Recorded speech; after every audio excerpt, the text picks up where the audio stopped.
کہانی کا نام ہے کہف، مصنفہ ہے رابعہ خان، قسط نمبر 4۔ کہانی میں ہم فی الحال ماضی کا سفر کر رہے ہیں، جہاں معاذ اور رابیل جو ہیں وہ چھوٹے تھے۔ اگلے دن وہ کچن میں کھانا بنا رہی تھیں کہ یکایک سائمہ کچن میں آنن فانن داخل ہوئی۔ کیا کر رہی ہو بھابھی؟ اچھا کھانا پکا رہی ہو۔ اس نے ایک بار جھک کر ہانڈی میں دیکھا۔ حبیبہ بیگم نے مسکرا کر اسے دیکھا تھا۔ اچھا بھابھی، تمہیں اماں بلا رہی تھی، ایک بار دیکھ کر آ جاؤ کیا کہہ رہی ہیں۔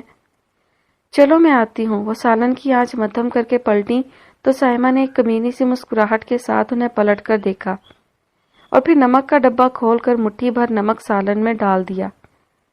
دوپہر کو سب کھانا کھانے ٹیبل پر بیٹھے تو یکدم ہی سب کے حلق میں انتہائی کڑوے سالن کے باعث پھندا لگا تھا۔ حبیبہ بیگم حیران سی کبھی ایک کو دیکھتی اور کبھی دوسرے کو۔ انہیں سمجھ نہیں آ رہا تھا کہ ہو کیا رہا ہے۔ اور پھر فرحت بیگم نے گویا انہیں ذلیل کرنے کا کوئی بہانہ ڈھونڈ ہی لیا۔ سب ملازمین گھر والوں کے سامنے انہیں وہ ذلت دی کہ الایمان۔ حبیبہ بیگم خاموشی سے سر جھکائے سنتی رہیں اور معاذ ضبط سے لب بھینچ کر بیٹھا رہا۔ اور پھر ہر روز کچھ نہ کچھ ایسا ہوتا رہا۔ کبھی ان کو کسی ایک بات پر ذلیل کیا جاتا اور کبھی کسی دوسری بات پر ان کے اسلام کا مذاق اڑایا جاتا۔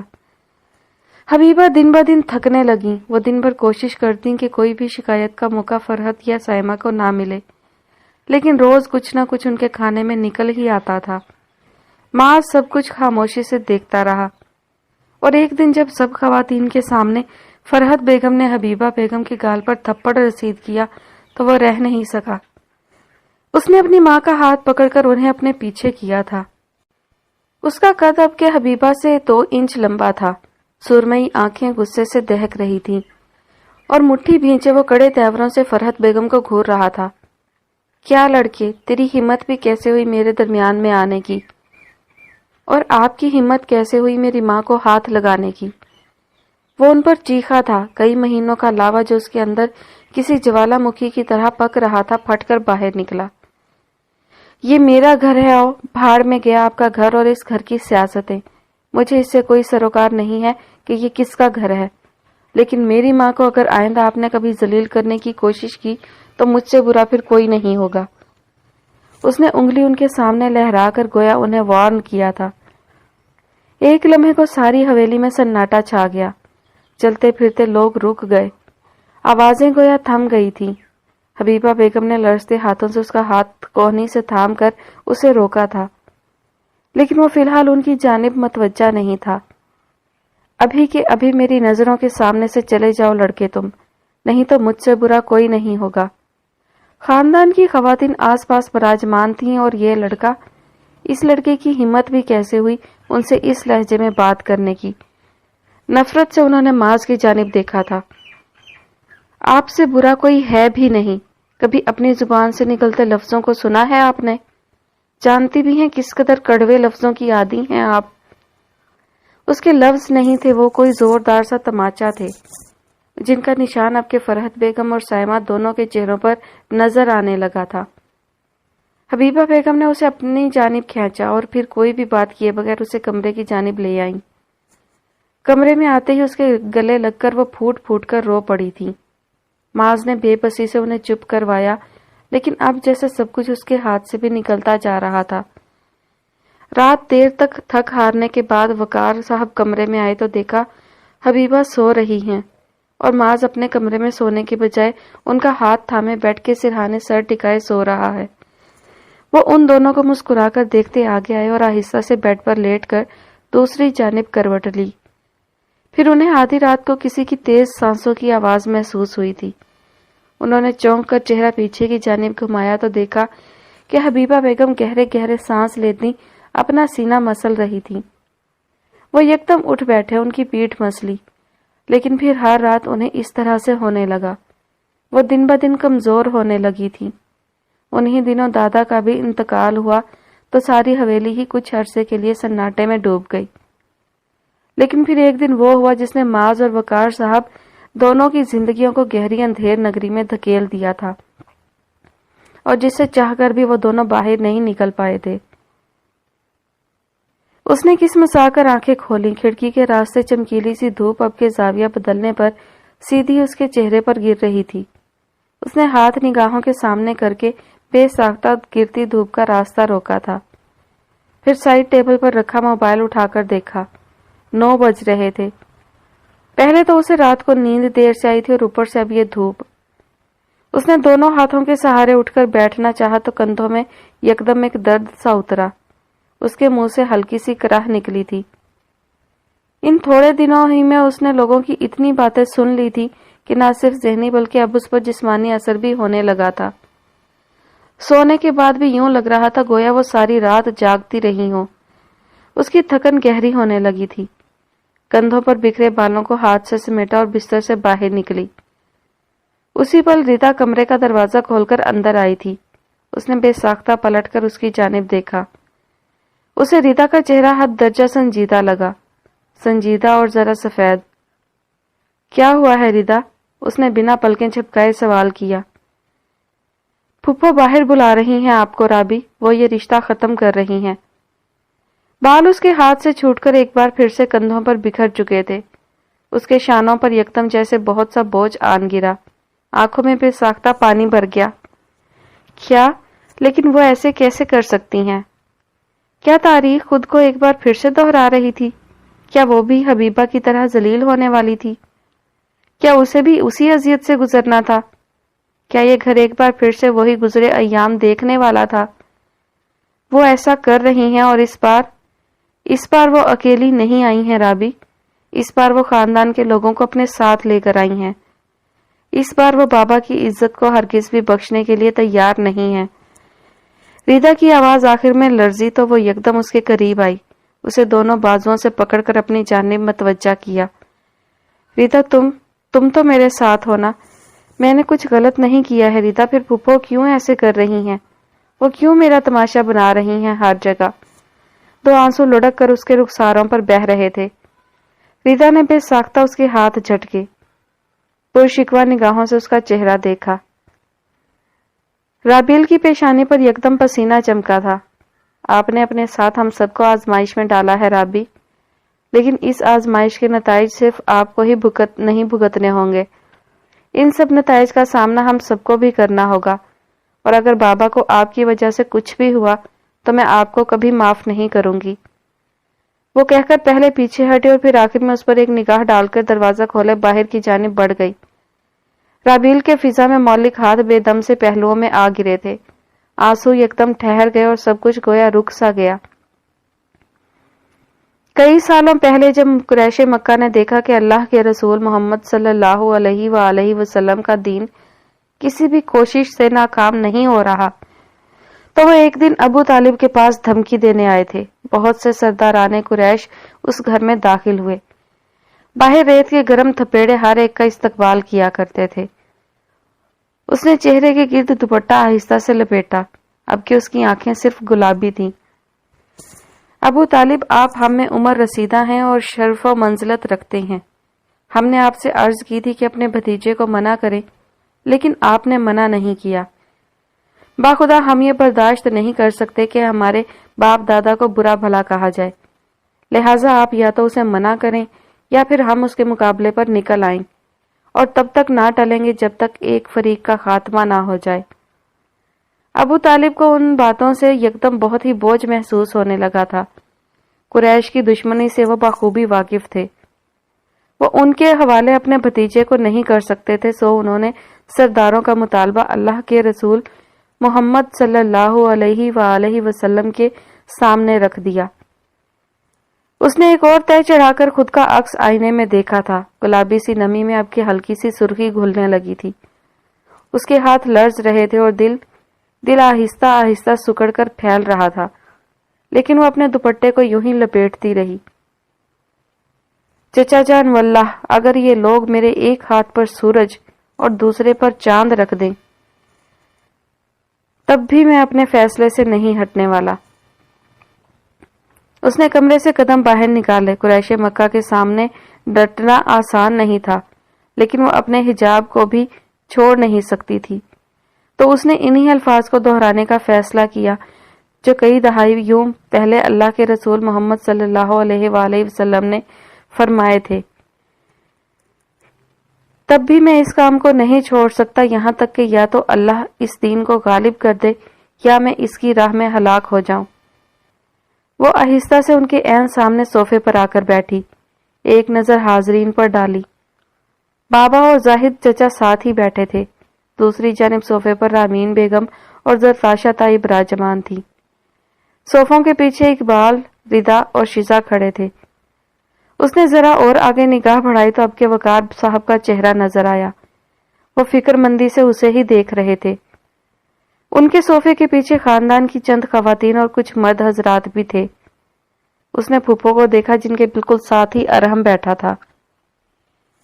میں یہ آخری موقع تمہیں دے رہی ہوں رابیل، میں دل سے چاہتی ہوں کہ تمہارا اور ارحم کا رشتہ ہو جائے، لیکن تمہارے اس دوپٹے نے سارا کام خراب کر دیا۔ تم اسے چھوڑ دو، نہیں تو میں اس رشتے کو ختم کرنے میں ایک پل بھی نہیں لگاؤں گی۔ رعونت سے پر لہجے میں کہہ کر وہ لمحے بھر کے لیے اپنی پشت صوفے سے لگا کر بیٹھی۔ چہرے پر اطمینان واضح طور پر جھلک رہا تھا۔ وہ یقیناً رابیل کو آگے کنواں اور پیچھے کھائی والے حصے میں معلق کر گئی تھی۔ اس نے ایک نگاہ اٹھا کر عابد صاحب کی جانب دیکھا، وہ بھی اسے ہی دیکھ رہے تھے ملتجی نگاہوں سے۔ رابی جانتی تھی کہ یہ رشتہ ان کے لیے کتنا اہم تھا، لیکن کچھ تھا جو اس سے بھی زیادہ اہم تھا۔ اس نے دل مضبوط کیا اور پھر نگاہوں کا زاویہ پھپھو کی جانب پھیرا۔ اسے حبیبہ نہیں بننا تھا، اسے رابیل بننا تھا۔ اسے اب کی یہ روایت ختم کرنی تھی، اب کی ظلم و جبر کی روایت کو ختم ہو جانا چاہیے تھا۔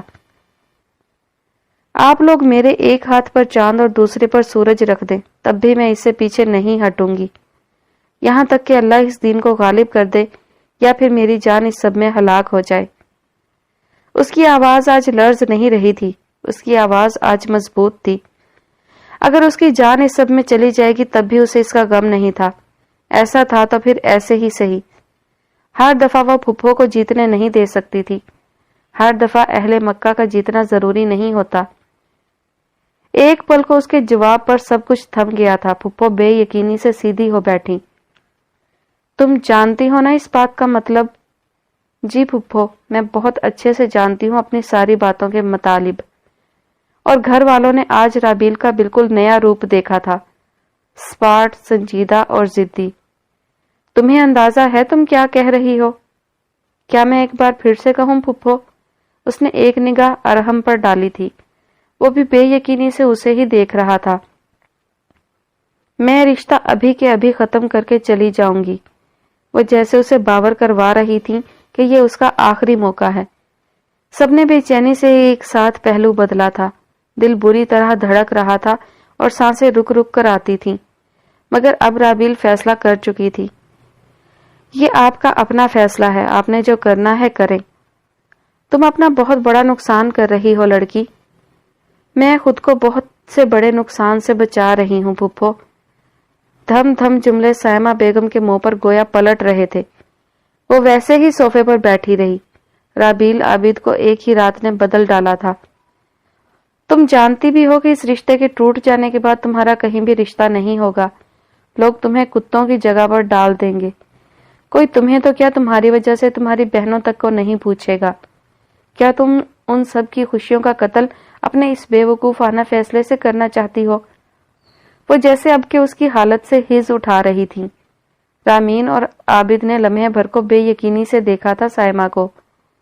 ان کی اس آخری بات کا مطلب وہ اچھے سے سمجھتے تھے۔ وہ اگر کہہ رہی تھیں کہ رابیل کا رشتہ کہیں نہیں ہوگا تو واقعی ایسا ہی ہونا تھا۔ وہ اب کے اسے کسی کے بھی قابل نہیں چھوڑنے والی تھیں۔ پلیز آپی، آپ ایسے…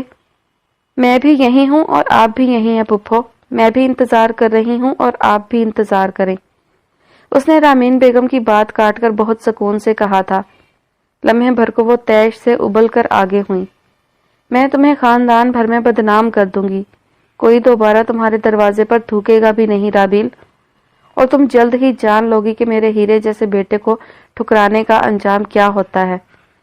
اس کی نگاہ ایک بار پھر سے ارحم پر پھسلی تھی، بالکل خاموش نگاہ تھی وہ۔ مجھے بھی آپ کے اس بزدل بیٹے میں کوئی دلچسپی نہیں پھپھو، مجھے ایسے کسی بھی انسان میں دلچسپی نہیں جو خود فیصلے نہ کر سکتا ہو، نہ ہی ان فیصلوں پر سٹینڈ لے کر ڈٹ جاتا ہو۔ مجھے آپ کے بیٹے میں کوئی دلچسپی نہیں ہے۔ آپ سدا اسے اپنے پلو سے باندھ کر رکھیں، کیونکہ آپ کی مسلط کی گئی ہر وقت کی مرضی نے اس سے فیصلہ کرنے کی صلاحیت تو سلب کر ہی لی ہے۔ اگر وہ بولتی نہیں تھی تو اس کا مطلب یہ نہیں تھا کہ وہ بولنا جانتی نہیں تھی۔ پھپھو کے کانوں سے اب کے واضح طور پر دھواں نکلنے لگا تھا۔ ارحم کا چہرہ بھی یکدم سرخ ہوا۔ بکواس بند کرو اپنی۔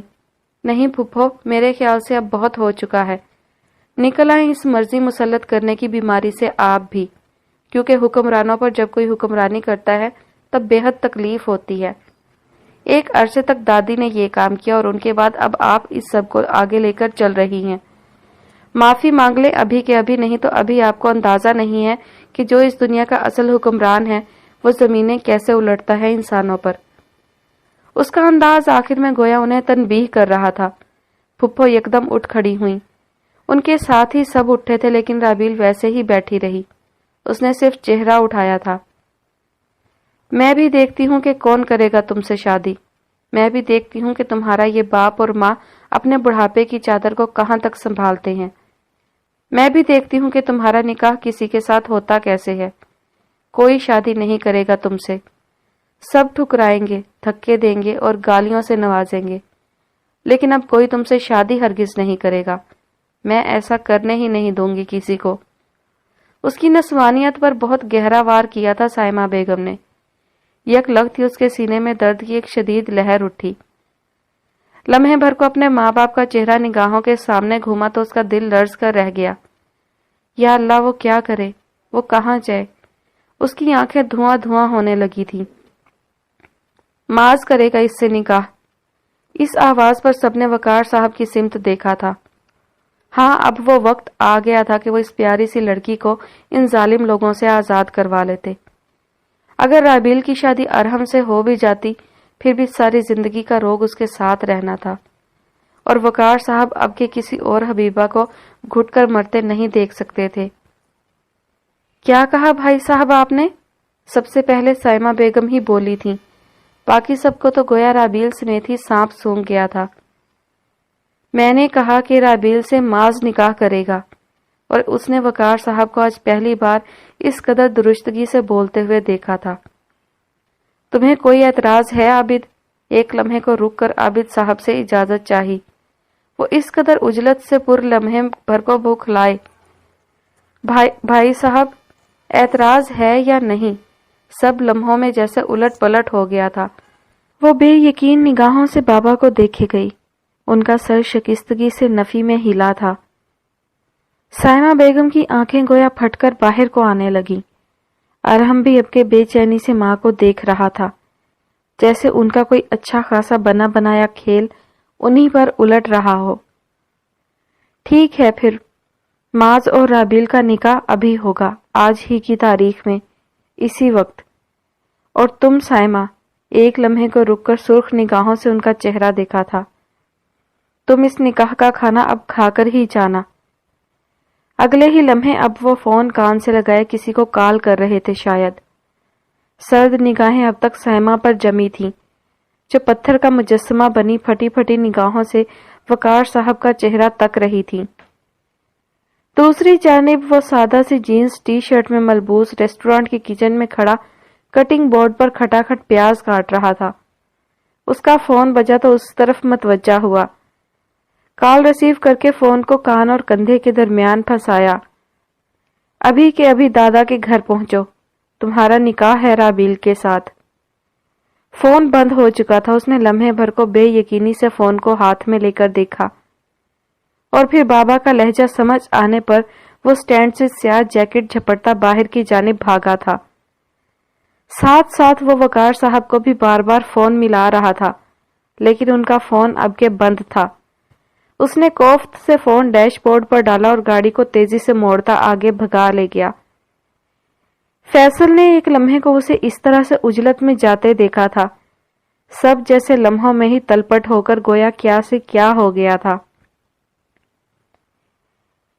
کئی دنوں کی بے چینی اور پھر کئی لمحات کی بے یقینی کے بعد بہرحال معاذ اور حبیبہ کو یقین آ ہی گیا تھا کہ وقار صاحب کو پولیس گرفتار کر کے گھر سے لے جا چکی ہے۔ دادا کا انتقال ہوا تو گھر والے اپنے اصل مقصد پر آئے۔ وہ تو دادا تھے جن کی وجہ سے انہیں اچھی خاصی آسانی دی گئی تھی۔ بقول فرحت بیگم کے ان کے مرتے ہی ان 3 زندگیوں میں وہ قیامت برپا کر گئی جن کا کڑوا ذائقہ آنے والے ہر لمحے میں انہیں محسوس ہونا تھا۔ اس دن گھر میں بہت سناٹا تھا، یا شاید معاذ اور حبیبہ کو وہ سناٹا زیادہ محسوس ہوا تھا۔ وہ دونوں سمجھ نہ پائے۔ پولیس گھر سے ہی وقار صاحب کو گرفتار کر کے لے جا چکی تھی اور الزام آفس کی کچھ فائلز آگے پیچھے کرنے کا تھا۔ لیکن اس سمے معاذ کو سب سے عجیب بات جو کھٹکی تھی وہ تھی پولیس والوں کی وردیاں، جو کہ اس وقت ان کے جسموں پر نہیں تھی۔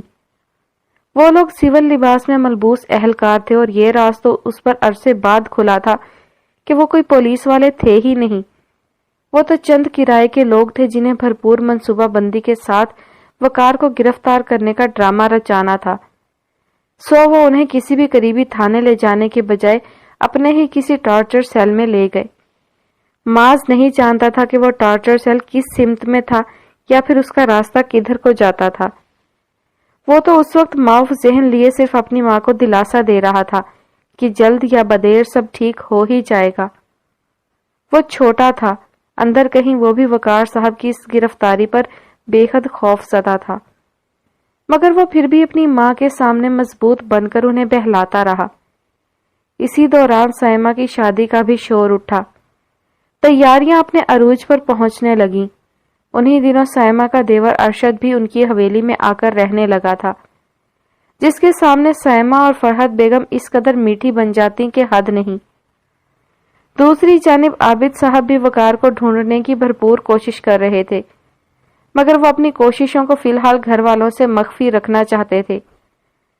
جانتے تھے کہ ان کا رد عمل بہت شدید قسم کا آنے والا ہے۔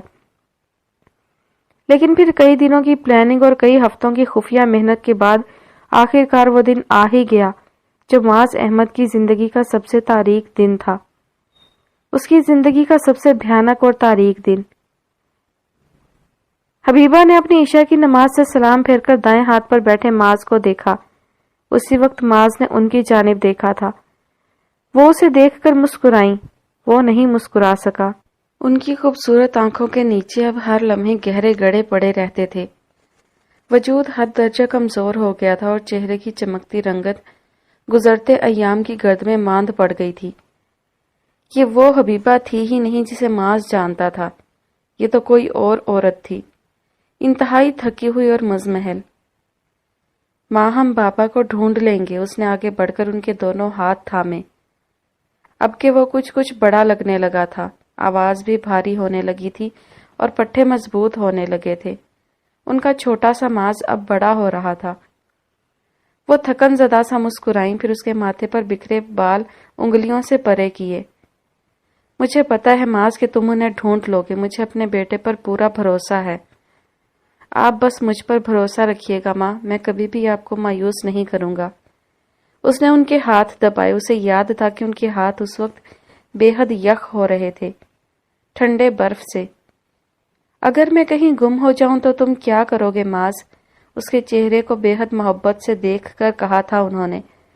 اس کی سرمئی آنکھوں میں لمحے بھر کو تکلیف سی ابھری، ہاتھوں کی گرفت سخت ہو گئی۔ ایسے مت کہیں ماں، میں آپ کے بغیر نہیں رہ سکتا، اس نے یکدم کہا تھا۔ یہ سوچ کر ہی اس کا دل لمحے بھر کو سکڑا تھا کہ اگر اس کی ماں اس سے گم ہو گئی تو وہ کیا کرے گا۔ حبیبہ میں اس کا سانس تھا، جان تھی اس کی ماں میں اس کی۔ اسے کبھی کبھی لگتا تھا کہ انہیں دیکھ کر ہی اسے سانس آتا ہے۔ وہ انہیں گم کرنے کا خیال بھی اپنے تخیل میں لانے سے ڈرتا تھا، وہ انہیں کھونے سے ڈرتا تھا۔ جانتے ہو معاذ، جب تک ابو طالب اللہ کے رسول محمد صلی اللہ علیہ وآلہ وسلم کی چھاؤں میں رہے، تب تک وہ اپنا کام بآسانی کرتے رہے تھے۔ مشکلات کا سامنا انہیں تب بھی تھا، لیکن بات جسمانی یا پھر ذہنی تشدد تک کبھی نہیں پہنچی تھی۔ لیکن پھر ایک دن کیا ہوا؟ وہ ٹھہری تو ان کے چہرے کو جانچتی اس کی نگاہیں بھی لمحے بھر کو ٹھہر گئی تھی۔ ان کی آنکھیں میں بہت دھیمی سی نمی چمکی۔ ایک دن وہ چھاؤں ختم ہو گئی ماز، ان کے ہاتھ اب کے پسینے سے تربتر ہونے لگے تھے۔ اس نے ان کے پھسلتے ہاتھوں کو اپنے مضبوط ہاتھوں میں قید کیا۔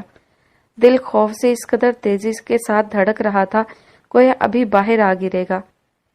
ہر لمحہ تم پر چھاؤں باقی نہیں رہے گی ماز۔ ایک وقت آتا ہے جب ابو طالب کی چھاؤں آپ سے لے لی جاتی ہے، اور اس وقت آپ کو اہل مکہ کے ظالم عزائم کے حوالے کر دیا جاتا ہے۔ تب انسان کو تپتی دھوپ اور دل چلنی کر دینے والے رویوں کا اندازہ ہوتا ہے۔ تب انسان کو پتہ چلتا ہے کہ یہ اپنے کیسے چوٹ لگایا کرتے ہیں۔ اس کی آنکھیں گلابی پڑنے لگیں، حلق خشک ہو گیا۔ اسے کچھ عجیب سا محسوس ہوا تھا، بے حد عجیب سا۔ تمہیں بھی بنا چھاؤں کے رہنا سیکھنا ہوگا معاذ، کیونکہ ابو طالب کی چھاؤں ہر وقت موجود نہیں ہوتی۔ ان کی آنکھوں میں ہلکورے لیتی نمی پلکوں کی باڑ پر ہی ٹھہری رہی۔ وہ آنسو ان کے رخساروں پر نہیں گرے تھے، وہ آنسو تو کہیں معاذ کے اندر گر رہے تھے۔ ہاں، وہ ان کا حصہ تھا، ان کا بیٹا تھا۔ مجھ سے وعدہ کرو معاذ کہ تم کبھی بھی اپنا قرآن نہیں چھوڑو گے۔ اب کہ انہوں نے اس کے ہاتھ پر اپنے ہاتھوں کی گرفت مضبوط کی تھی۔ میں کیسے اس قرآن کو چھوڑ سکتا ہوں ماں؟ تمہیں اس قرآن کو نہیں چھوڑنا معاذ، کبھی بھی نہیں۔ اگر تم نے اسے چھوڑ دیا تو تم تاریکیوں میں ڈوب جاؤ گے بیٹا۔ تمہیں تاریکیوں میں نہیں ڈوبنا، تمہیں اس دنیا کی تاریکی کو دور کرنا ہے۔ تمہیں ایسا ہی کرنا ہے معاذ۔ ماں، میں ایسا ہی کروں گا، اس نے پسینے سے تر ہوتی پیشانی کے ساتھ کہا تھا۔ یکایک کمرے کے دروازے پر ایک زوردار سی دستک ہوئی۔ اس دستک کی آواز بالکل سور جیسی تھی۔ وہ دونوں اچھل کر اس آواز کی سمت متوجہ ہوئے تھے۔ اس نے اٹھ کر دروازہ کھولا، سامنے ہی رامین چاچی کھڑی تھیں۔ بھابھی، آپ کو امی بلا رہی ہیں، اور ان کی آواز میں کچھ ایسا تھا جو حبیبہ اور معاذ کو چونکا گیا۔ اس نے بے اختیار یک ٹک گھڑی کی جانب دیکھا۔ رات کے 10 بج رہے تھے۔ وہ ان کے ساتھ ہی کمرے سے باہر نکل آیا۔ لاؤنج میں اس قدر بتیاں روشن تھیں کہ لمحے بھر کو اس کی آنکھیں اس قدر روشنی پر چندھیا گئیں۔ اسی لمحے اس کی نگاہ رعونت سے صوفے پر بیٹھی فرحت بیگم پر پڑی تھی۔ ان کی یاقوت جڑی انگلیاں آہستہ آہستہ صوفے کے ہتھے پر حرکت کر رہی تھیں۔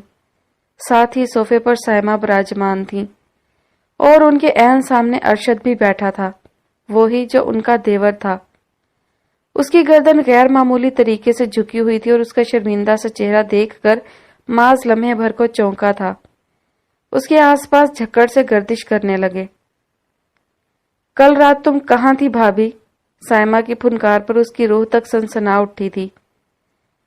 حبیبہ بیگم نے ناسمجھی سے ایک نظر معاذ کو دیکھا اور پھر سائمہ کی جانب نگاہ گھمائی۔ میں اپنے کمرے میں؟ کیوں؟ انہیں جیسے ان کی بے وقت کی تفتیش سمجھ نہیں آئی تھی۔ اچھا، کل رات تم اگر اپنے کمرے میں تھی تو پھر کل رات ارشد کے کمرے میں کون تھا؟ وہ ان کی اگلی بات پر گویا بھگ سے اڑا تھا۔ اس نے حبیبہ بیگم کے چہرے کو گلابی سے سفید ہوتے دیکھا، اس قدر سفید اور بے جان لگتا تھا گویا ان کی موت سامنے کھڑی ہو۔ ایک نظر فرحت بیگم نے بھی ان پر ڈالی تھی۔ یہ کیا کہہ رہی ہو تم سائمہ؟ وہ اس قدر ششدر تھیں کہ جملے بھی ٹھیک سے ادا نہ ہو پا رہے تھے۔ یوں لگتا تھا گویا زبان ہی گنگ ہو گئی ہو۔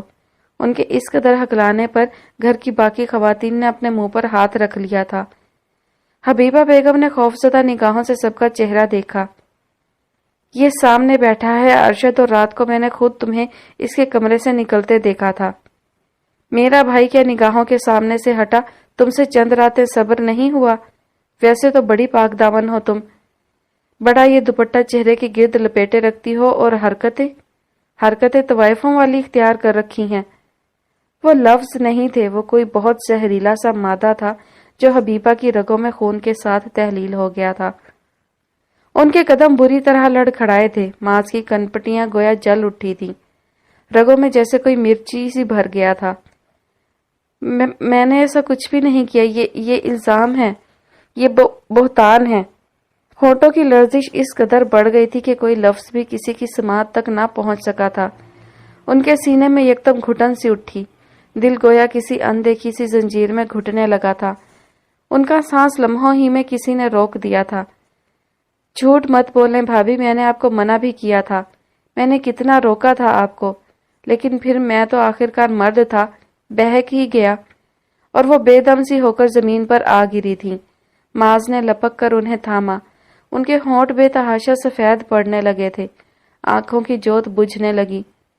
سب کچھ لمحوں میں گویا تہس نہس ہو کر رہ گیا تھا۔ اس کی آنکھوں سے آنسو بے ساختہ پھسلے۔ کیوں کر رہے ہیں آپ لوگ ایسے؟ میری ماں بے قصور ہے، میری ماں نے کچھ نہیں کیا ہے، ان کا کوئی قصور نہیں ہے۔ یہ بہتان ہے، بہتان عظیم ہے۔ وہ گھٹنوں کے بل جھکا ایک ہاتھ سے حبیبہ بیگم کو تھامے ہوئے اور چہرہ ان شفاق لوگوں کی جانب پھیرے وہ ان سے زندگی میں پہلی بار التجا کر رہا تھا۔ ہاں، پہلی بار، کیونکہ اس کی ماں اس کے ہاتھوں ہی میں جان دینے کو تھی۔ تمہاری ماں زانیہ ہے۔ فرحت بیگم کی انتہائی کرخت سی آواز اس کی سماعت میں اتری تو وہ لمحے بھر کو آنکھیں بند کر گیا۔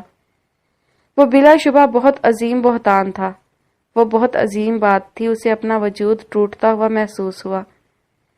دوسری جانب حبیبہ بیگم اس کے ہاتھوں ہی میں گہرے گہرے سانس لیتی اپنا سینہ مسلنے لگی تھی۔ یوں لگتا تھا گویا انہیں سانس لینے میں دشواری ہو رہی ہو۔ میری ماں بہت نیک اور پردہ عورت ہے۔ میری ماں نے ایسا کچھ بھی نہیں کیا ہے جیسا آپ لوگ کہہ رہے ہیں۔ سب جھوٹ بول رہے ہیں، آپ سب اس جھوٹ میں برابر کے شریک ہیں۔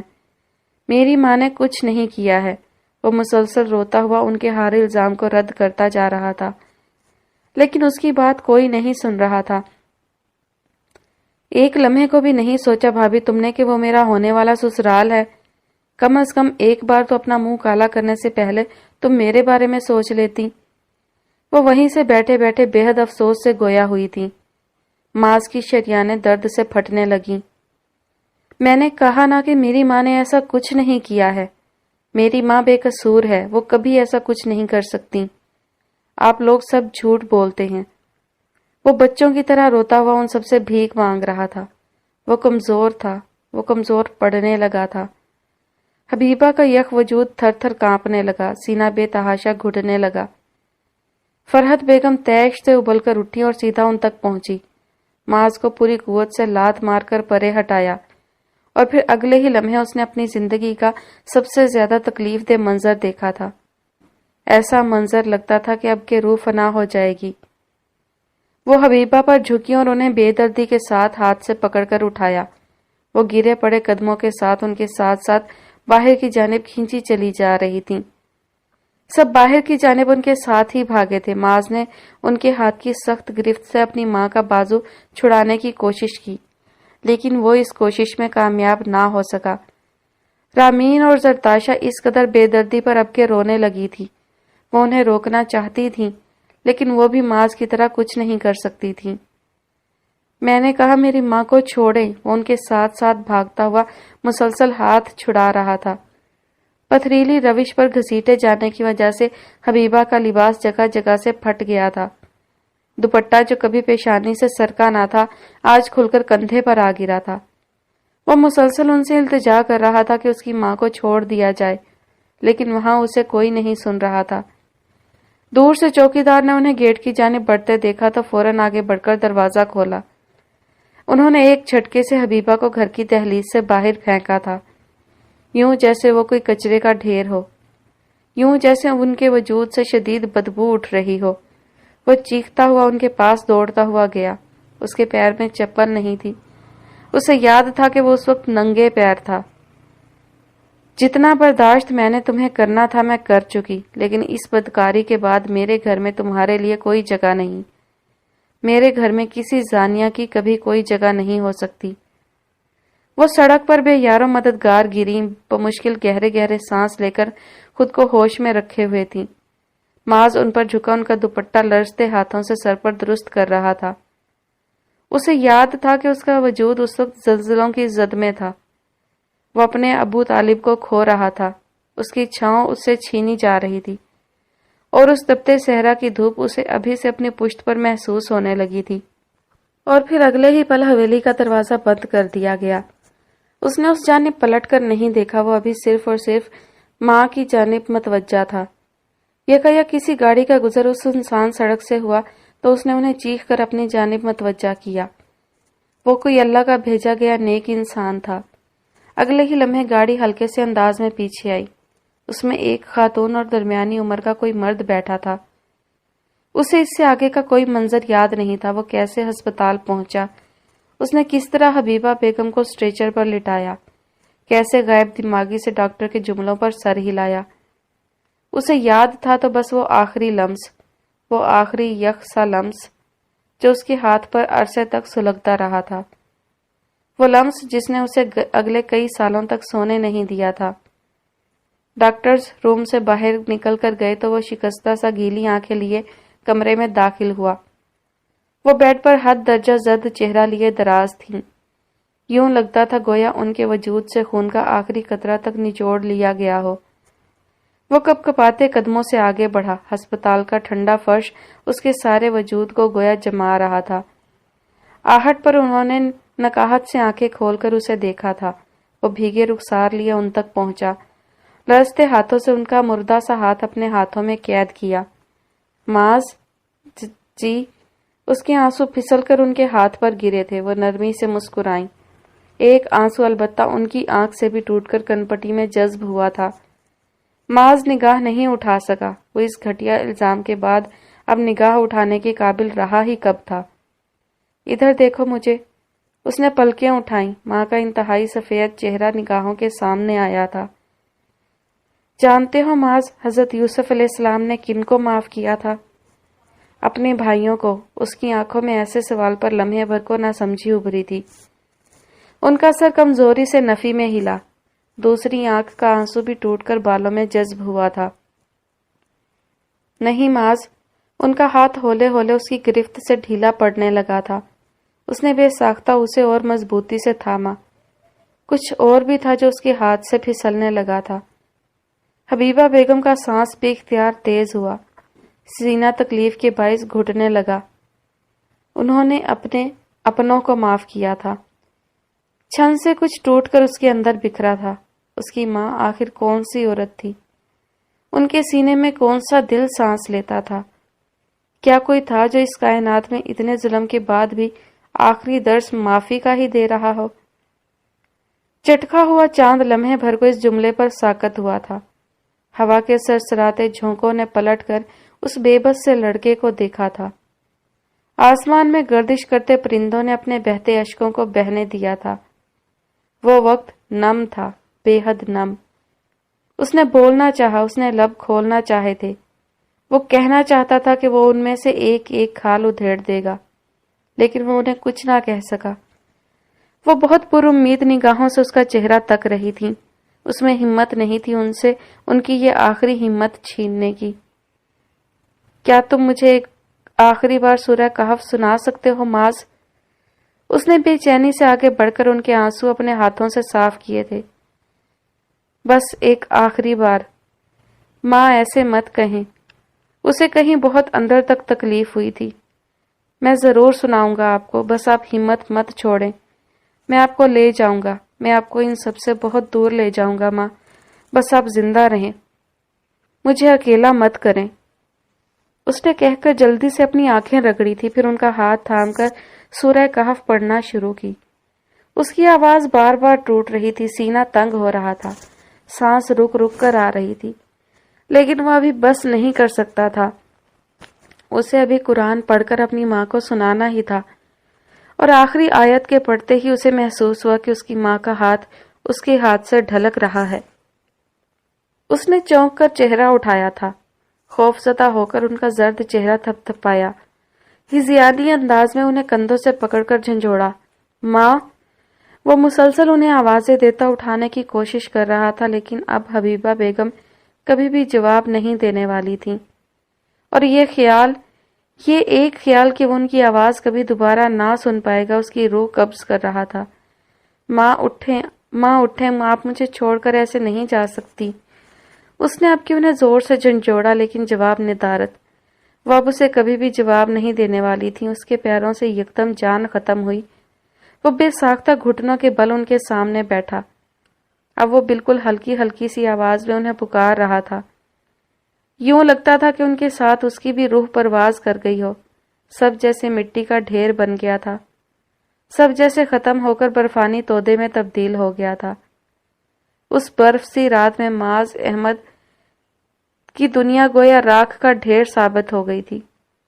بے شک ہم اللہ کے ہیں اور اسی کی طرف پلٹنے والے ہیں۔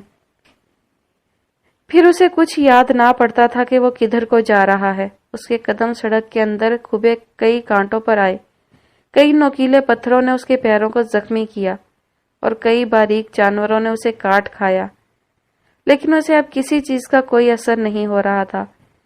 معاذ احمد سوچنے، سمجھنے اور محسوس کرنے کی حدود سے کہیں بہت دور نکل گیا تھا۔ ماں کو وہ 2 دن پہلے ہی قبرستان میں دفنا چکا تھا۔ ان کی آخری رسومات کے لیے وہ پیدل بھاگتا ہوا دادا کے گھر پہنچا، لیکن کسی نے بھی اس کے لیے دروازہ نہ کھولا۔ وہ بجاتا رہا، وہ ان سے بھیک مانگتا رہا، لیکن اس رات اسے کوئی بھیک نہیں دی گئی۔ اس کے ننیال میں محض اس کی ایک خالہ اور نانی تھی۔ اس نے جیسے تیسے کر کے ان تک یہ خبر پہنچائی اور پھر ہسپتال کے ٹھنڈے فرش پر اکڑوں بیٹھا وہ ان کے آنے کا انتظار کرنے لگا۔ وہ آئیں، اسے اپنے ساتھ لپٹا لپٹا کر روئیں، لیکن وہ نہیں رویا۔ اسے کسی بات پر رونا نہیں آ رہا تھا۔ اس کی زندگی حبیبہ کی زندگی کے ساتھ ہی سلب کر لی گئی تھی۔ نانی اور خالہ اسے اپنے ساتھ لے جانے پر بضد تھیں۔ وہ حبیبہ کو کھو چکی تھی، لیکن وہ معاذ کو نہیں کھونا چاہتی تھی۔ وہ بھی چپ چاپ ان کے ساتھ چلا گیا، لیکن اگلے ہی دن فجر میں وہ ان کے گھر سے نکل آیا اور پھر بنا کسی سمت کے کئی دنوں تک چلتا رہا۔ اس کے پیر گرد سے اٹھ چکے تھے، بال بکھرے ہوئے اور حلیہ بھکاریوں کا سا ہو گیا تھا۔ یکدم اسے چلتے چلتے احساس ہوا کہ اس کا وجود تھکن کا شکار ہے۔ وہ تیز چلتی سڑک کے کنارے بنے فٹ پاتھ پر جا بیٹھا، پھر آہستہ سے مٹی کی پرواہ کیے بغیر وہیں لیٹ گیا۔ سڑک کی چہل پہل رات ڈھلتے ہی تھمنے لگی۔ اپنی اپنی روشن دکانوں کے شٹر گراتے لوگ گھروں کو جانے لگے۔ رات کے آخری پہر میں سڑک بالکل سنسان ہو گئی۔ یکا یک اسے اس اندھیرے میں کچھ سفید سا دکھا، کچھ دھواں سا۔ اس دھوئیں کے پار کوئی وجود تھا، سفید بے داغ لباس میں لپٹا وجود۔ اس نے آنکھیں پاڑ کر دھوئیں کے اس پار دیکھنا چاہا، لیکن اسے سوائے ایک ہیولے کے کچھ بھی دکھائی نہ دے رہا تھا۔ یکا یک وہ ہیولا اس دھوئیں کو چیرتا ہوا باہر نکلا اور پھر اس سے کچھ فاصلے پر ٹھہر بھی گیا۔ وہ بے یقین نگاہیں پھیلائے انہیں دیکھے گیا۔ وہ بلا شبہ بہت جانا پہچانا سا وجود تھا۔ وہ کوئی جانی پہچانی سی خوشبو تھی جو اس کے نتنوں سے ٹکرائی تھی۔ سایہ قدم قدم چلتا عین اس کے سامنے پہنچا۔ وہ سر اٹھائے بنا پلکیں جھپکے انہیں دیکھے گیا۔ گزرے کئی دنوں میں اس نے پاگلوں کی طرح دعائیں کی تھی کہ کہیں سے وہ انہیں نظر آ جائیں۔ اس نے مجنون بن کر اوپر والے سے التجا کی تھی کہ ایک بار اس کی ماں کا چہرہ اسے خواب میں دکھا دے، لیکن اس پر کوئی مہربانی نہیں کی گئی۔ وہ تڑپتا رہا یہاں تک کہ اس نے ان کے دوبارہ نظر آنے کی امید ترک کر دی، اور اب جبکہ اس نے امید ترک کر دی تھی تو ان کا ہیولا اس کے سامنے کھڑا تھا، سفید لباس میں ملبوس، انتہائی خوبصورت سا وجود، حبیبہ کا وجود، پاکیزہ اور پرسکون۔ آپ کہاں چلی گئی تھی ماں؟ آپ کہاں چلی گئی ہیں؟ اس کی آنکھوں سے آنسو بے ساختہ ابلنے لگے۔ کئی دنوں کی خاموشی جیسے ٹوٹ گئی۔ معاذ احمد اس خاموشی کے ساتھ ہی ٹوٹنے لگا تھا، لیکن حبیبہ بیگم خاموشی سے اسے دیکھے گئیں۔ میں نے آپ کو بہت یاد کیا ماں، میں آپ کو ہر وقت یاد کرتا ہوں۔ وہ رو رہا تھا۔ 13 سالہ معاذ چھوٹے بچوں کی طرح رونے لگا تھا، ہاتھوں میں چہرہ چھپا کر۔ پھر اس نے گھبرا کر چہرہ اٹھایا، وہاں پر کوئی ہیولا نہ تھا۔ پھیلا ہوا دھواں فضا میں تحلیل ہو کر گم ہو چکا تھا۔ ایلوژن ختم ہو چکا تھا۔ وہ اٹھا ہذیانی انداز میں یہاں وہاں دیکھتا بھاگنے لگا کہ کسی پتھر سے بری طرح ٹکرا کر منہ کے بل گرا۔ ہاتھ اور گھٹنے پر بہت سی چوٹیں آئیں، لیکن اسے پرواہ نہیں تھی۔ اسے اپنی ماں کو دیکھنا تھا۔ وہ انہیں دیکھنا چاہتا تھا، وہ انہیں محسوس کرنا چاہتا تھا، ان کی گود میں سر رکھ کر ڈھیر سارا رونا چاہتا تھا، لیکن وہ کچھ بھی نہیں کر پا رہا تھا۔ اس کی ماں اس سے گم ہو گئی تھی۔ اس نے اپنی ماں کو ایک بار پھر سے کھو دیا تھا۔ وہیں سڑک کنارے بیٹھ کر اپنی پشت فٹ پاتھ سے ٹکا کر وہ ساری رات روتا رہا تھا۔ اسے یاد تھا کہ وہ ساری رات اپنی ماں کی خوشبو محسوس کرنے کے لیے ترستا رہا تھا۔ وہ اپنے ہاتھ پر سلگتے اس لمس کو آنکھوں سے لگا کر ساری رات رویا تھا۔ اگلے کئی دن وہ فٹ پاتھ پر ہی بے یار و مددگار پڑا رہا۔ اس کے جسم میں کسی بھی قسم کی طاقت باقی نہ رہی تھی۔ کھانا نہ کھانے کی وجہ سے اس کی بچی کچی طاقت کا آخری نقطہ بھی اس کے جسم سے گھل چکا تھا۔ وہ لاوارثوں کی طرح اسی فٹ پاتھ پر پڑا رہا۔ پھر اسے کچھ محسوس ہوا، جیسے کوئی اسے اٹھا کر کسی گاڑی میں ڈال رہا ہے، کوئی اس کا سر اب کے اپنی گود میں رکھے اس کے خوبصورت بال سہلا رہا ہے۔ اس کے نتنوں سے وہ عجیب سی خوشبو بھی ٹکرائی تھی، تیز قسم کی خوشبو۔ اگلی رات جب اس کی بوجھل پلکیں ایک دوسرے سے جدا ہوئیں تو اس نے دیکھا کہ کوئی اس کے سرہانے بیٹھا ہے۔ کمرے میں ایک پل کو نگاہ دوڑا کر اس نے کچھ یاد کرنا چاہا، لیکن یہ جگہ اور شخص اس کے لیے بالکل اجنبی تھا۔ کون ہو تم؟ بہت نحیف سی آواز نکلی تھی اس کی۔ بہت زور لگانے کے بعد بھی بہت کمزوری دکھائی تھی۔ سامنے بیٹھے شخص نے سر اٹھایا، اس کی سرمئی آنکھوں میں دیکھتے ہوئے مسکرا دیا، پھر آگے بڑھ کر اس کے ماتھے پر آئے بالوں کو سہلانے کے لیے ہاتھ بڑھایا ہی تھا کہ اس نے اپنا چہرہ پیچھے کر لیا۔ اس عمر رسیدہ شخص کا ہاتھ گویا ہوا میں ہی معلق رہ گیا تھا۔ پھر اس نے برا مانے بغیر اپنا ہاتھ پیچھے کیا، اسے محبت سے دیکھا۔ تم اس دنیا کے ستائے ہوئے لگتے تھے تو میں تمہیں اپنے ساتھ لے آیا۔ یہاں روح کی مرمت کا کام تو نہیں کیا جاتا، البتہ یہاں انسان کو مکمل ضروریات سے نوازا جاتا ہے۔ تمہیں بھی نوازا جائے گا اگر جو تمہاری رضا اس سب میں شامل ہوئی تو۔ وہ معاف ہوتے دماغ کے ساتھ ان کی بات سمجھنے کی کوشش کر رہا تھا، مگر وہ فی الحال کچھ بھی نہیں سمجھ پا رہا تھا۔ میرے لیے کام کرو گے؟ لمحے بھر کو آگے ہو کر اس نے اس کی آنکھوں میں جھانکا۔ کیسا کام؟ اور تم ہو کون؟ میں سلطان میر ہوں، یہ میرا علاقہ ہے اور میں اس علاقے کا باس ہوں۔ ان کے اس جملے پر اس کی آنکھیں لمحے بھر کو سکڑی تھیں۔ وہی لوگوں کو جانچنے کی عادت۔ کس قسم کے باس؟ اور مجھے کیوں لائے ہو یہاں؟ مجھ سے کیا کام تمہیں؟ اس نے اگلے ہی لمحے خود پر سے چادر کو دور پھینکا تھا۔ وہ خاموشی سے اسے دیکھے گیا، اس کی سیاہ زیرک آنکھیں ماس پر جمی تھیں۔ بھتہ وصولو گے؟ دماغ خراب ہے کیا تمہارا؟ میں ایسا لڑکا نہیں ہوں، میں ایسا کوئی کام نہیں کروں گا۔ وہ تیش سے یکدم اٹھ بیٹھا تھا، ساتھ ہی آگے بڑھ کر بیڈ سے پیر اتارے۔ سلطان نے اسے دونوں کندھوں سے تھاما تو وہ لمحے بھر کو خوف زدہ ہوا۔ یہ دنیا بہت ظالم ہے لڑکے، اور اس دنیا کے باسی اس سے بھی کہیں زیادہ ظلم کے پہاڑ توڑتے ہیں۔ تم جیسے معصوم کو یہ دنیا بیچ کھائے گی، اسی لیے میرے لیے کام کرو، عیش کرو گے۔ اس نے اس کے دونوں ہاتھ جھٹکے۔ تمہیں لگتا ہے کہ میں تمہارے لیے کام کروں گا؟ بالکل، کیونکہ تم بہت کچھ کھو کر آئے ہو۔ تم نے اپنی ماں کو کھویا ہے، تم نے اسے اپنوں کے ہاتھوں ہی کھو دیا۔ یہ مجرم لوگ، یہ مجرم کیسے بنتے ہیں؟ یہ دنیا کے ستائے ہوئے ہوتے ہیں، شدید سرد راتوں میں سڑکوں پر بھوک کی شدت سے مر رہے ہوتے ہیں۔ اپنے بچوں کو بھوکا سوتا دیکھ کر ہی تو یہ اپنے ہاتھ میں اس بندوق کو لیتے ہیں۔ یہاں کبھی کوئی اپنے شوق سے نہیں آیا، یہاں ہر ایک کو اس کی مجبوری لے کر آئی ہے، بھوک لے کر آئی ہے، موت لے کر آئی ہے، محبت لے کر آئی ہے۔ تمہیں کیا لگتا ہے کہ تم جیسے شریف لوگ ہر طرح سے بخشے ہوئے ہو؟ یقیناً تم لوگوں کے فیصلوں کے جواب میں جو مجرم بنے ہیں ان کا حساب تمہیں دینا ہی ہوگا۔ وہ ان کی پچھلی باتوں پر ساکت ہوا تھا۔ اسے کیسے پتا چلا اس کی ماں کے بارے میں؟ وہ ایک پل کو پھر سے خوف زدہ ہوا تھا۔ اسے یہاں سے دور چلے جانا چاہیے، بہت بہت دور۔ تو تمہیں کیسے پتا میری ماں کے بارے میں؟ تم نیم بے ہوشی کی حالت میں اسی قسم کی باتیں کر رہے تھے۔ میں نے 2 + 2 کر کے بات سمجھ لی۔ اس کے کندھے اچکا کر کہنے پر وہ یکدم بیڈ سے اٹھا تھا۔ سلطان بھی اس کے ساتھ ہی اٹھا۔ اسی پل دروازے میں ایک ملازم ٹرالی لیے اندر داخل ہوا تھا، لیکن ان دونوں میں سے کوئی بھی اس کی طرف متوجہ نہیں تھا۔ یہ دنیا اچھائی کی دنیا بھی ہے، یہاں پر زندہ رہنے کے لیے ہمیشہ درندگی اختیار کرنا ضروری نہیں۔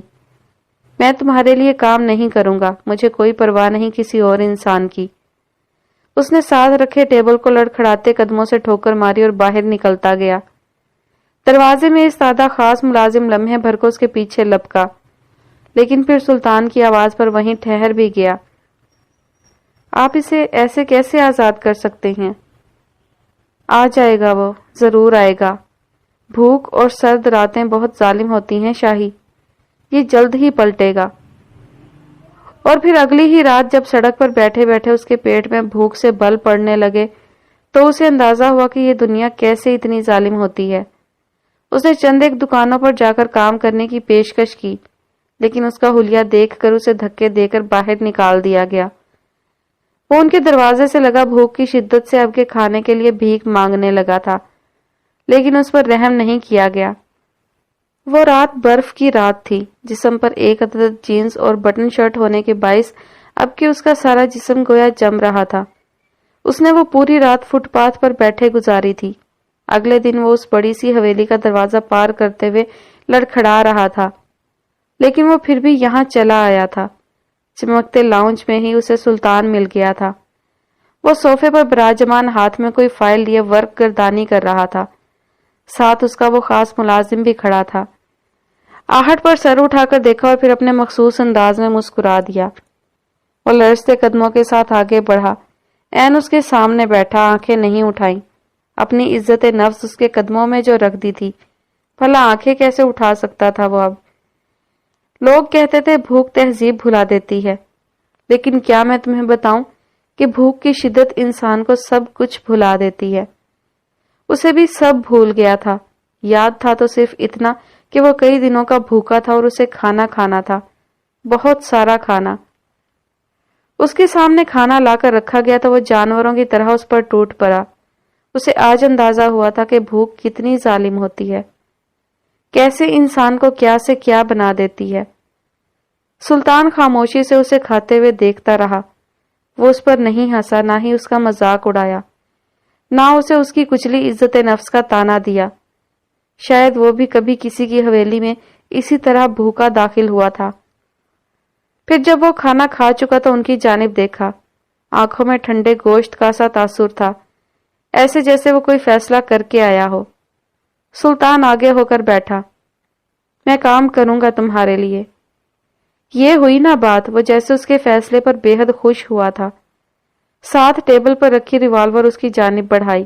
اس نے ایک نگاہ اٹھا کر سلطان کو دیکھا اور پھر اس ریوالور کو تھام لیا۔ اس کے ہاتھ کی ہلکی سی لرزش سلطان بخوبی دیکھ رہا تھا۔ تمہیں اسے چلانا شاہی سکھا دے گا، بلکہ وہ تمہیں ہر کام سکھا دے گا۔ تم نے بس جو فیصلہ کر لیا ہے اس پر قائم رہنا، کیونکہ یہ کام ایک جہنم کی مانند ہے۔ جو اس میں ایک بار داخل ہوتا ہے وہ دوبارہ کبھی یہاں سے باہر نہیں نکل سکتا، کبھی بھی نہیں۔ اور جو یہاں سے نکلنے کی کوشش کرتے ہیں آخر کار مارے جاتے ہیں۔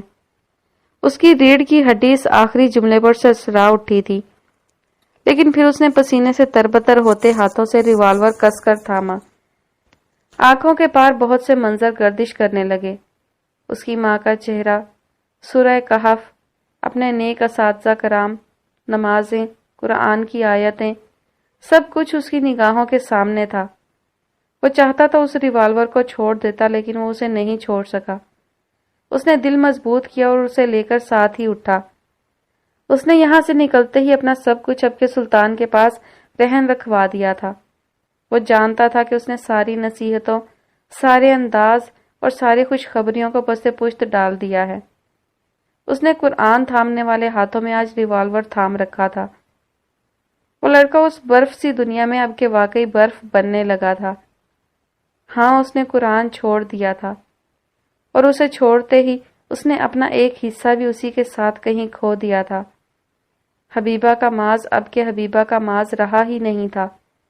یہ تو اب کوئی اور لڑکا تھا، جرم کی دنیا کا ایک اور شکار، ماز شراوی۔ لاؤنج میں سب گھر والے دم سادے بیٹھے تھے۔ رابیل یکٹک عابد صاحب کو دیکھے گئی۔ کتنی آسانی سے انہوں نے اس کے رشتے کے لیے حامی بھر لی تھی۔ کیا وہ ان پر اس قدر گہرا بوجھ تھی؟ کیا واقعی؟ اسے اس وقت رونا بھی نہیں آ رہا تھا، وہ تو بس ان کے اس ایک فیصلے سے گویا خاموش ہو گئی تھی۔ دوسری جانب پھپھو اب تک برف ہوئی وقار صاحب کی جانب دیکھ رہی تھی۔ آپ نے ایسا سوچا بھی کیسے کہ آپ میرے بیٹے کی مانگ پر نظر رکھ سکتے ہیں؟ انہیں جیسے یکدم ہی ہوش آیا تھا۔ وقار نے سرخ نگاہیں ان پر جمائیں۔ تم یہ رشتے توڑنے اور جوڑنے کی دھمکیوں سے اگر باز آ جاتی تو آج یہ نوبت ہرگز نہیں آنی تھی۔ ارے شرم کرو تھوڑی سی، اس بچی کا حال کیا کر دیا ہے تم نے؟ اس نے کوئی گناہ نہیں کیا، نہ ہی کسی کو اپنے اس عمل سے تکلیف پہنچائی ہے، پھر بھی تم نے اسے کس قدر گھسیٹا ہے اس سب میں۔ کیوں؟ صرف اور صرف اپنی انا کی تسکین کے لیے۔ وہ میری ہونے والی بہو ہے، میں اس کے ساتھ جو بھی کروں، وہ تڑک کر بولی تھیں، لیکن اب کہ انہیں دیا جانے والا جواب وقار صاحب نے نہیں، عابد صاحب نے دیا تھا۔ ایسے کیسے تم جو چاہو کرو گی میری بیٹی کے ساتھ سائمہ؟ تمہیں اندازہ بھی ہے کہ تم نے ہم سب کو اپنے رویے کی وجہ سے کب سے سولی پر لٹکا رکھا ہے؟ ان کی بات پر پہلی بار پھپھو کو حیرت ہوئی تھی۔ اسی لیے تم رابیل کے قابل نہیں ہو، ہماری بچی بہت حساس ہے، تم جیسے کرخت لوگ اس کے لائق نہیں ہیں، جو اپنی انا کو ہی جان سے پیارے رشتوں کے لیے خاموش نہ کروا سکتے ہوں، ان سے بھلا کسی اچھائی کی امید کی بھی کیسے جا سکتی ہے؟ وقار صاحب نے تو ان پر کوئی ادھار ہی نہ چھوڑا تھا۔ رابیل ان سب کے چہرے دھواں دھواں ہو کر دیکھ رہی تھی۔ یہ کیا ہو رہا تھا؟ یہ سب کیا ہوتا جا رہا تھا؟ پھپھو کو تو اس تانے پر کوئی گویا پتنگے ہی لگ گئے تھے۔ اور آپ بھائی صاحب، آپ کو کیا لگتا ہے کہ آپ کا وہ ماز رابیل سے نکاح کرے گا؟ وہ جسے ہم سب کی شکلوں تک سے نفرت ہے، وہ نکاح کرے گا اس گھر کی بچی سے؟ آخر میں وہ سلگ کر مسکرائی تھیں، جیسے بہت بڑے دام میں پھنسایا ہو انہوں نے وقار صاحب کو، لیکن دوسری طرف وہ اسی سکون سے دیکھتے رہے تھے ان کو۔ بالکل، وہ نکاح کرے گا اس گھر کی بچی سے، ضرور کرے گا، کیونکہ وہ سائمہ کا نہیں، حبیبہ کا بیٹا ہے۔ وہ ارحم نہیں جو اپنے اوپر لوگوں کی مرضی مسلط کر لے، وہ ماز ہے جو لوگوں کو کبھی بھی اتنی اجازت نہیں دیتا کہ وہ آئیں اور اس کی زندگی پر حکمرانی کریں۔ اور اسی پل وہ داخلی دروازے سے اندر داخل ہوا تھا۔ ایک پل کو سب کی گردنیں اس کی جانب گھومی۔ رابیل نے بھی گیلی گیلی آنکھوں سے اس کی جانب دیکھا تھا۔ وہ عام سے لباس میں ملبوس، ماتھے پر گرے بال لیے خاموشی سے وہیں ٹھہر گیا تھا۔ سب جیسے لمحے بھر کو تھم گیا، پھر وہ آگے بڑھا، بابا کو ایک لمحے کے لیے دیکھا، پھر عابد صاحب کو، اور پھر سب سے آخر میں رابیل کو۔ آج جو اگر وہ انکار کر دے گا تو اس میں اور سائمہ میں کوئی فرق نہیں رہ جائے گا۔ آج اگر جو اس نے انہیں جیتنے دیا تو زندگی کے اگلے کئی لمحوں تک وہ رابیل کو اپنے لفظوں سے زخمی کرنے والی تھی۔ وہ حبیبہ کو نہیں بچا سکا تھا، لیکن وہ رابیل کو بچانا چاہتا تھا۔ وہ اسے ان سب سے واقعی بچانا چاہتا تھا۔ کیوں؟ یہ تو اسے خود بھی نہیں پتا تھا۔ کیا تمہیں کوئی اعتراض ہے بیٹا؟ اب کے پوچھنے والے زاہد چچا تھے۔ اس نے گہرا سانس لے کر ان کی جانب دیکھا اور پھر آہستہ سے صوفے پر بیٹھ گیا۔ یہاں تک پہنچنے پر وہ بے یقین ضرور تھا، لیکن اگر ایسا تھا تو ایسے ہی صحیح۔ مجھے کوئی اعتراض نہیں، اپنے مخصوص انداز میں آرام سے کہہ کر اس نے بہت سی رکی سانسیں بحال کی تھیں، بہت سی چلتی سانسیں رکی تھیں۔ پھپھو اور ارحم کا تو مانو سانس ہی خشک ہو کر رہ گیا تھا۔ ارحم نے بے چینی سے ماں کو دیکھا، لیکن فی الحال وہ ماز کو بے یقینی سے دیکھ رہی تھی، لیکن اب وہ کچھ بھی نہیں کر سکتی تھی۔ انہوں نے اپنے ہاتھوں سے اپنے پیر پر کلہاڑی ماری تھی۔ ان کے پاس کسی کو بھی مجرم ٹھہرانے کا کوئی حق باقی رہا ہی نہیں تھا۔ اور پھر اگلے ہی پل مولوی صاحب کی آمد پر ان کا نکاح کر دیا گیا۔ ان کا نکاح واقعی ہو رہا تھا۔ سننے والے کانوں اور دیکھنے والی آنکھوں کو یقین نہیں آتا تھا۔ اس نے سفید پڑتے چہرے کے ساتھ اس عام سے لباس میں قبول ہے کہا، اور پھر وہ وہاں رکی ہی نہیں، اپنے کمرے میں چلی آئی۔ ماز جو کہ بالکل چپ بیٹھا تھا، ایک پل کو نگاہ اٹھا کر اسے دیکھا۔ وہ اسے اس وقت بہت کمزور لگی تھی۔ اس سے نگاہ ہٹا کر اس نے بابا کی جانب دیکھا تھا۔ ان سے تو خیر وہ بعد میں بات کرنے والا تھا، لیکن ان کے چہرے پر رقصہ مسکراہٹ دیکھ کر اسے لمحے بھر کے لیے ان پر بے تحاشا پیار آیا تھا۔ جو وہ ایک عرصے سے چاہتے تھے، وہ آج اس قدر آنن فانن ہو گیا تھا کہ انہیں خود بھی گویا اپنے اس فعل پر یقین نہیں آ رہا تھا۔ نکاح ہوتے ہی وہ عابد صاحب کی جانب بڑھے، انہیں بھینچ کر گلے لگایا۔ عابد صاحب کی آنکھوں میں چمکتی ہلکی سی نمی کو ماز نے بغور دیکھا تھا۔ ساتھ ہی اس نے رامین بیگم کو دیکھا جو اسی کی جانب بڑھ رہی تھی۔ وہ بے ساختہ اٹھ کھڑا ہوا۔ آپ کا بہت بہت شکریہ ماز بیٹا، آپ نے ہماری عزت رکھی ہے، اللہ آپ کو خوش رکھے۔ بھرائی ہوئی آواز میں اس کے سر پر ہاتھ پھیر کر وہ اسے دعا دیتی پلٹی تو وہ محض سر ہلا کر رہ گیا۔ اسے خود بھی سمجھ نہیں آ رہا تھا کہ کس قسم کا تاثر دینا چاہیے۔ عابد صاحب اب کے وقار صاحب سے الگ ہوئے ان سے دھیمی سی آواز میں کچھ کہہ رہے تھے۔ شاید یہ کہ وہ ان کے بے حد شکر گزار ہیں۔ اس نے گہرا سانس لے کر ایک نگاہ پتھر بنی پھپھو پر ڈالی اور دوسری ان کے ثبوت پر۔ اگلے ہی لمحے بابا سے اجازت لیتا وہ پلٹ گیا۔ سائمہ بیگم پر تو آج جیسے پہاڑ ٹوٹ کر گرا تھا، اپنے غرور اور تکبر کا پہاڑ۔ اس نے باہر کی جانب بڑھتے ہوئے ایک آخری نگاہ اس کے کمرے کے دروازے پر ڈالی تھی اور پھر اسی خاموشی کے ساتھ آگے بڑھ گیا۔ دوسری جانب رابیل خاموشی سے بیڈ کی پشت سے سر ٹکائے چھت کو دیکھ رہی تھی۔ خالی خالی نگاہوں کے پار سب کچھ گویا سنسان ہو گیا تھا۔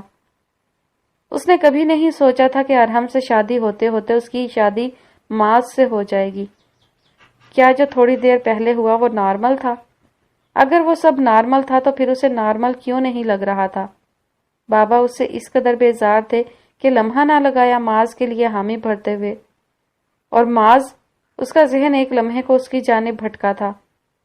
معاذ کو تو وہ ٹھیک سے جانتی بھی نہیں تھی، وہ اس رشتے سے خوش بھی تھا یا نہیں اسے نہیں پتا تھا، اور اگر جو وہ اس پر مسلط کی گئی ہو تو یکدم اپنی ذات کے ارزاں ہونے کا گمان ہوا تو اس کا دل کیا بس رونے لگ جائے۔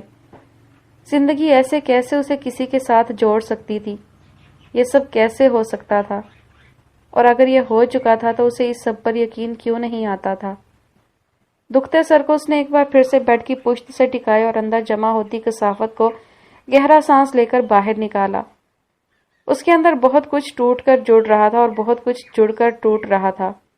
خاموش کہف میں اب کے اس کے اندر کی خاموشی بھی شامل ہو گئی تھی اور جسے وہ بخوبی محسوس کر سکتی تھی۔ شام میں وہ خالی خالی سی سنگھار آئینے کے سامنے کھڑی تھی جب شیزا اور ردا دونوں اس کے کمرے میں داخل ہوئیں۔ اس نے ان کی جانب نہیں دیکھا۔ کہیں اندر سے وہ سب سے ناراض تھی، وہ سب جو اس کے خلاف تھے، اس کا ناراض ہونا تو بنتا ہی تھا۔ ان کی جانب مڑے بغیر خاموشی سے اپنے بالوں میں برش چلاتی رہی۔ شیزا اور ردا وہیں دروازے ہی میں ٹھہر گئی تھی، جانتی تھی کہ ان کی رابی ان سے ناراض تھی۔ پھر شیزا ہی کھنگار کر آگے بڑھی۔ کیا پہن رہی ہو رابی؟ اس نے کوئی جواب نہیں دیا، یوں ہی بالوں میں برش چلاتی رہی۔ اب تو سب ٹھیک ہو گیا ہے نا رابی؟ تو تم ہم سے بھی اب بھی ناراض ہو؟ پیچھے سے ردا نے بہت ہلکی سی آواز میں کہا تھا۔ اس نے یکدم سنگھار آئینے پر برش پٹکا، ان دونوں کو لمحے بھر کے لیے مڑ کر غصہ سی نگاہوں سے دیکھا، لیکن ان دونوں کو اس لمحے وہ بہت پیاری لگی تھی۔ غصے میں کون پیارا لگتا ہے بھلا؟ لیکن رابیل کا غصہ ایسا ہی تھا کہ اس پر ڈرنے یا گھبرانے کی بجائے پیار آ جایا کرتا تھا۔ کیا سب ٹھیک ہے؟ تم دونوں کو لگتا ہے کہ یہ سب ٹھیک ہے؟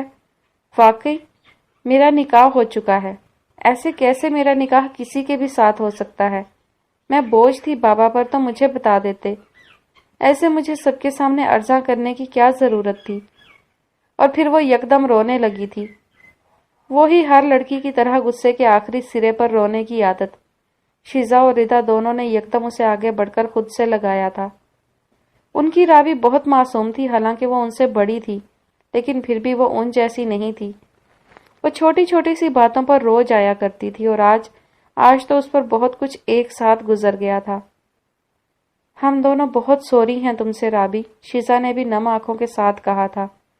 اس نے آنکھیں رگڑی، ان سے الگ ہوئی، چہرہ حد درجہ سرخ ہو رہا تھا، ناک گلابی رنگ سے دہک رہی تھی اور ہچکیوں کے باعث سانسیں الجھی ہوئی تھی۔ میں بہت اکیلی تھی اس سب میں شیزا، میں بہت خوف زدہ تھی، مجھے بہت ڈر لگتا تھا لوگوں کے رد عمل سے۔ جانتی ہوں تم دونوں کو کتنا مس کیا میں نے کتنی آوازیں دی تھی تم لوگوں کو، لیکن کسی نے بھی میری آواز نہیں سنی، کوئی بھی مجھے تھپکنے کے لیے نہیں آیا۔ سب میرے لیے بہت مشکل تھا، میں بہت اکیلی تھی۔ اس کے جملے بے ربط سے ہونے لگے، لیکن وہ کہتی جا رہی تھی۔ ردا اور شیزا بھی اب کے اسے دیکھ کر رونے لگی تھی، ان کی کھوئی ہوئی رابی جیسے انہیں پھر سے مل گئی تھی۔ سوری رابی، ردا نے کہہ کر اس کی آنکھیں صاف کی۔ کوئی بھی مجھے اپنی گیدرنگز میں نہیں بٹھانا چاہ رہا تھا، سب مجھ سے بیزار ہو رہے تھے، سب مجھے بری نظروں سے دیکھ رہے تھے، اور تب میں نے تم لوگوں کو بہت یاد کیا تھا۔ کوئی بھی میرے ساتھ نہیں تھا، پھپھو نے ہر دفعہ مجھے بے عزت کیا، تم لوگ تب بھی میرے ساتھ نہیں تھے۔ وہ روتی جا رہی تھی اور کہتی جا رہی تھی، اس کے دل پر جمے زخم بہت گہرے تھے۔ دونوں نے ایک بار پھر سے آگے بڑھ کر اسے خود سے لگایا تو وہ رونے لگی۔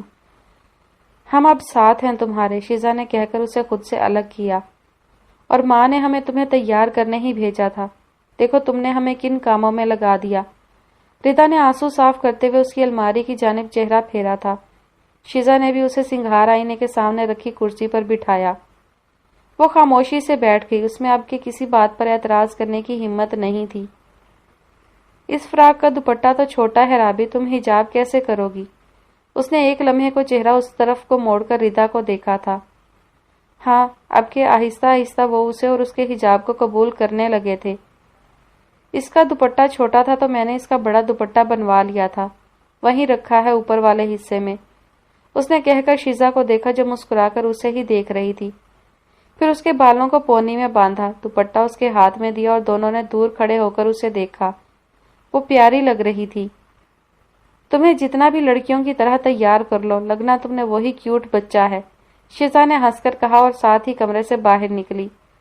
ردا بھی اس کے پیچھے ہنستی ہوئی نکلی تھی اور رابیل، اس نے ایک پل کو سنگھار آئینے میں خود کو دیکھا، پھر وہ بھی دھیرے سے مسکرا دی۔ وہ واقعی اپنے گلابی گالوں کی وجہ سے بڑی لڑکی لگنے سے قاصر تھی، اسے ان گالوں کے ساتھ کیوٹ ہی لگنا تھا۔ اب کہ وہ آہستہ سے چہرے کے گرد حجاب لپیٹنے لگی تھی۔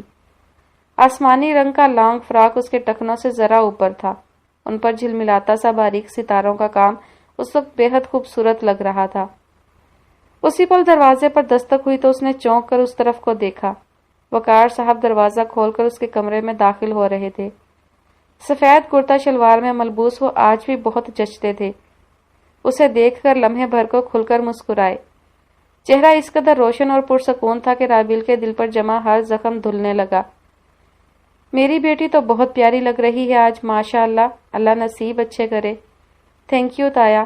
اسے سمجھ نہیں آیا کہ اور کیا کہنا چاہیے۔ وہ پاس چلے آئے، اس کے سر پر ہاتھ رکھا۔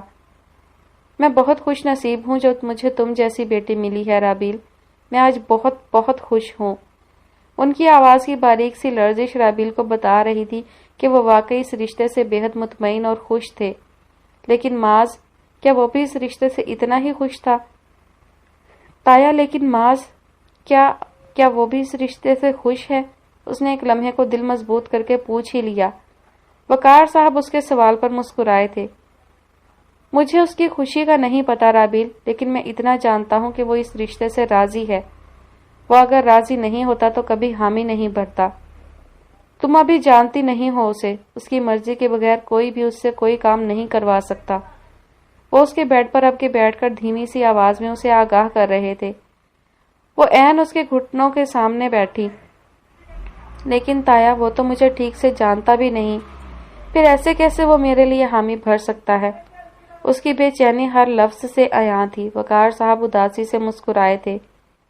یہ سچ ہے کہ وہ تمہیں نہیں جانتا، لیکن اس نے کوشش بھی نہیں کی تمہیں جاننے کی، شاید اس لیے کہ وہ تمہیں گہرائی سے جاننا چاہتا ہے، اسی لیے کسی سے کوئی بھی پوچھ گچھ کیے بغیر آرام سے حامی بھر گیا۔ اسے کسی دوسرے کی ججمنٹ پر تمہارے معاملے میں کوئی بھروسہ نہیں ہے۔ اس کے رخسار پھر گلابی ہوئے تھے۔ وقار صاحب اسے دیکھ کر مسکرائے۔ میرا بیٹا بہت اڑیل ہے، ایسے بلا وجہ بحثیں نہیں کرتا وہ، لیکن ہے بہت ٹیڑھا، بات آسانی سے مانتا نہیں ہے، بدتمیز ہے، بدلحاظ اور بے مروت بھی، لیکن اس سب کے باوجود وہ تمہیں کبھی تکلیف نہیں دے گا، اتنا مجھے پتا ہے۔ لیکن آپ یہ اتنے وثوق سے کیسے کہہ سکتے ہیں تایا؟ کچھ دیکھا ہے میں نے اس کی آنکھوں میں تمہارے لیے رابیل، عقیدت یا پھر اپنائیت، میں نام نہیں دے سکا اس جذبے کو۔ اور یہ اپنائیت تو اس نے خود بھی کئی دفعہ محسوس کی تھی، اگر اسے محسوس ہوئی تھی تو کسی کو بھی ہو سکتی تھی۔ مجھے کبھی کبھی ڈر لگتا تھا کہ وہ شادی ہی نہیں کرے گا، لیکن آج جب اس نے نکاح کے لیے حامی بھری تو میرے دل میں سکون اترتا گیا رابیل، کیونکہ تم سے بہتر لڑکی اسے کبھی نہیں مل سکتی، کبھی بھی نہیں۔ وہ اٹھ کھڑی ہوئی تھی، وقار صاحب بھی ساتھ ہی اٹھے۔ اب کوئی بھی تمہیں تمہارے حجاب پر کبھی بھی کچھ نہیں کہے گا، میں کسی کو اپنی بیٹی پر کوئی بات کرنے ہی نہیں دوں گا۔ تم آرام سے ولیمہ اٹینڈ کرو، اور جو اگر تمہاری پھپھو کچھ بھی ایسا ویسا کہیں تو مجھے بتانا۔ بہت ہو گیا اب ہنس ہنس کر اس کی کڑوی باتیں ٹالنا۔ چلتا ہوں، خیال رکھنا بچے۔ وہ مسکراتے ہوئے باہر کی جانب بڑھے تو وہ بھی نم آنکھوں سے انہیں جاتا دیکھتی رہی۔ اللہ نے ایک ساتھ ہی اس کے لیے اتنی ساری امداد بھیج دی تھی کہ وہ سمجھ ہی نہیں پا رہی تھی کہ کس بات پر کیسا رد عمل دینا چاہیے اور کس بات پر کون سا جواب درکار ہے۔ گہرا سانس لے کر اس نے بھی اپنا حجاب درست کیا اور پھر وہ خود بھی کمرے سے باہر کی جانب بڑھ گئی۔ کچھ وقت تو اسے بہرحال یہ سب قبول کرنے میں لگنا ہی تھا۔ وہ خود کو بھی وقت دینا چاہتی تھی، بہت سارا پرسکون سا وقت۔ ممی، آپ کی جلد بازی کی وجہ سے ہمارے ہاتھ سے جیک پاٹ نکل چکا ہے اور آپ یہاں اس اندھیرے میں خاموشی سے بیٹھی ہیں۔ ارحم اسی لمحے کمرے میں داخل ہوا تو اندھیرے کے باعث اسے سمت کا اندازہ ہی نہ ہو سکا۔ وہ سمجھ ہی نہ سکا کہ سائمہ بیگم کس طرف کو بیٹھی ہیں۔ پھر آگے بڑھ کر لائٹ بورڈ پر ہاتھ مارا، سارا کمرہ روشنیوں میں نہا گیا۔ سائمہ بیگم کھڑکی کے ساتھ لگی راکنگ چیئر پر جھول رہی تھیں۔ چہرہ اس قدر سپاٹ تھا گویا برف کا بنا ہو۔ وہ ان کی خاموشی پر کھولتا ہوا ان تک پہنچا تھا۔ آپ کو ضرورت کیا تھی اس کے دوپٹے کو اس قدر مسئلہ بنانے کی؟ اور وہ آپ کے سوتیلے بھائی، وہ تو جیسے موقع کی تلاش میں ہی بیٹھے تھے۔ اتنی جلد بازی میں رابیل کو ہتھیا لیا کہ ہم کچھ کر ہی نہیں سکے۔ وہ بے چینی سے یہاں وہاں ٹہلتا کھول رہا تھا، پھر رک کر ان کی جانب دیکھا۔ ماموں کی ساری جائیداد کا حقدار اب کہ وہ معاذ ہوگا ممی، میں نہیں۔ سائمہ بیگم نے ایک لمحے کو چہرہ اس کی جانب پھیرا۔ ایسا کچھ نہیں ہوگا۔ ایسا ہو چکا ہے ممی، وہ نکاح کر چکا ہے رابیل کے ساتھ۔ تو کیا ہوا؟ طلاق بھی تو ہو سکتی ہے۔ نکاح ہوا ہے تو ختم بھی ہو سکتا ہے۔ میں کسی کو بھی اپنے باپ دادا کی جائیداد پر قبضہ کرنے نہیں دے سکتی۔ تمہیں رابیل کو شیشے میں اتارنا ہوگا ارحم۔ عابد کا کوئی بیٹا نہیں ہے، اس کی ساری جائیداد کے حقدار صرف اور صرف تم ہو۔ وہ جائیداد تمہیں کیسے بھی کر کے لینی ہے۔ لیکن کیسے؟ اب کیا ہوگا؟ آپ کی ضد اور انا نے ہمیں کہیں کا نہیں چھوڑا ممی۔ اس لڑکی کا ہمیں کرنا ہی کیا تھا؟ ہمیں اس کے پیسے سے سروکار تھا، لیکن نہیں، آپ تو پتہ نہیں کون سی باتیں لے کر بیٹھ گئی تھی۔ وہ سخت کبیدہ خاطر تھا، اسے کسی طور بھی رابیل کا نکاح ہضم نہیں ہو رہا تھا۔ ہاں تو میں نے کہا نا کہ نکاح ٹوٹ بھی سکتا ہے، ختم بھی ہو سکتا ہے۔ اچھا، اور آپ کو لگتا ہے کہ وہ معاذ اب رابیل کو طلاق دے گا؟ Seriously mummy? اسے ان پر بے حد افسوس ہوا تھا۔ تم کس لیے ہو؟ کس مرض کی دوا ہو تم؟ جاؤ جا کر عابد صاحب، رابیل یا پھر رامین کو اپنی باتوں سے بہلاؤ۔ اور آپ کو لگتا ہے کہ وہ میری بات سن لیں گے؟ اتنی بے عزتی کے بعد وہ میری طرف دیکھیں گے؟ اس کا دل کیا ماں کی اس بات پر تالیاں ہی پیٹنے لگ جائے۔ ہاں تو کیا ہوا؟ رابیل تو ویسے بھی انتہائی بے وقوف لڑکی ہے، اسے اپنی باتوں سے بہلانا تو کوئی مشکل نہیں۔ ہم ایسے ہار نہیں مان سکتے، ہم ایسے پیچھے نہیں ہٹ سکتے ارحم، کچھ کرو پلیز، کچھ کرو تم۔ وہ یکدم اٹھ کر اس کے پاس آ گئی تھی۔ اس نے گہرا سانس لے کر ان کی جانب دیکھا۔ میں کوشش کرتا ہوں لیکن اب اس سب کا ریکور ہونا بہت مشکل ہے، حد سے زیادہ۔ دروازہ بند کر کے وہ باہر کی جانب بڑھا تو سائمہ بیگم نے سر دونوں ہاتھوں میں گرا لیا۔ انہیں اپنے اچھے خاصے پیسے چلے جانے کا بے حد افسوس تھا۔ وہ کرتی تو کیا کرتی، جاتی تو کہاں جاتی۔ اور پھر اقبال کا ولیمہ بھی گزر ہی گیا۔ سب مہمان بھی رخصت ہو کر جا چکے تھے اور اب کے سب اسے وقار کی بہو اور معاذ کی بیوی کی حیثیت سے جان کر گئے تھے۔ ولیمے میں بہت سے لوگوں نے خوش دلی سے اسے ساتھ لگایا، بہت سو نے مانی خیزی سے سر بھی جھٹکا تھا اور کچھ نے تو بے حد کڑوے جملے بھی کہے تھے، لیکن ان سب باتوں سے اب فرق ہی کیا پڑنا تھا۔ جو ہونا تھا وہ تو ویسے بھی ہو چکا تھا۔ اگلے دن سب اپنی نارمل روٹین پر واپس آ چکے تھے۔ البتہ عابد صاحب اور رامین کا رویہ رابیل سے کھینچا کھینچا سا تھا۔ اس نے بھی ان پر زور دینا مناسب نہ سمجھا، خاموشی سے بس اس نے اس کے گزر جانے کا انتظار کرنا ہی بہتر سمجھا تھا۔ ساتھ بیٹھ کر ناشتہ کرنا تو خیر اب کے سب گھر والوں نے ہی ترک کر دیا تھا، کیونکہ رابیل اور عابد صاحب دونوں ہی ایک دوسرے سے چھپ رہے تھے۔ کوئی بھی روبرو بات کرنے کو تیار نہ تھا۔ آہستہ آہستہ ردا اور شزا بھی نارمل ہو کر کالج جانے لگی۔ اس کی یونیورسٹی شروع ہونے میں وقت تھا تو اس نے خود کو مدرسہ میں مصروف کر لیا، زیادہ سے زیادہ وقت قرآن کے ساتھ گزارنا شروع کر دیا۔ رامین بیگم نے خاموشی سے کچن سنبھال لیا اور ایک بار پھر سے سب نارمل ہو گیا، لیکن کچھ تھا جو نارمل ہونے کے بعد بھی بے حد ایب نارمل تھا۔